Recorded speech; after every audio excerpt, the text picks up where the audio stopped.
আসসালামু আলাইকুম। ওয়ালাইকুম আসসালাম। ভালো আছেন? আলহামদুলিল্লাহ আছি ভালো। ভাই আমি আরিফ আসছিলাম বেবিলন এগ্রো অ্যান্ড ডেইরি থেকে। জি ভাই। আমি যেখানে এই যে জায়গাটায় দাঁড়িয়ে আছি এটা হচ্ছে একটা মিষ্টি কুমড়ার জমি। জমি। এটা কি মিষ্টি কুমড়া ভাই? এটা মনীষা, বেবিলনের মনীষা কুমড়া। এটা বেবিলনের মনীষা কুমড়া। মনীষা মিষ্টি কুমড়া। মিষ্টি কুমড়া। এটা আপনি কতটুকু জমি চাষ করছেন ভাই? আমি 3.5 বিঘা মাটি চাষ করছি। হ্যাঁ।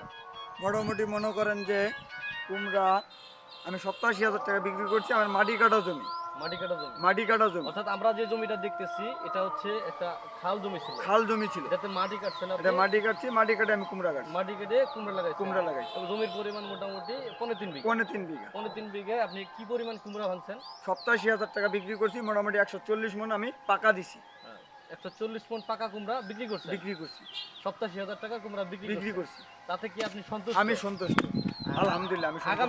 আগামীতে ভাই আগামীতে শুধু আমি মনীষা 1 বিঘা না 10 বিঘা মাটি মনীষা লাগাবো। চ্যালেঞ্জ। ইনশাআল্লাহ আগামীতে আপনি আমাদের এই ভাই মইনাল ভাই আমাদের কথা দিয়েছে আগামীতে আমি 10 মনীষা বিঘা মিষ্টি মাটি কুমড়া কুমড়া লাগাবো, কিন্তু আমার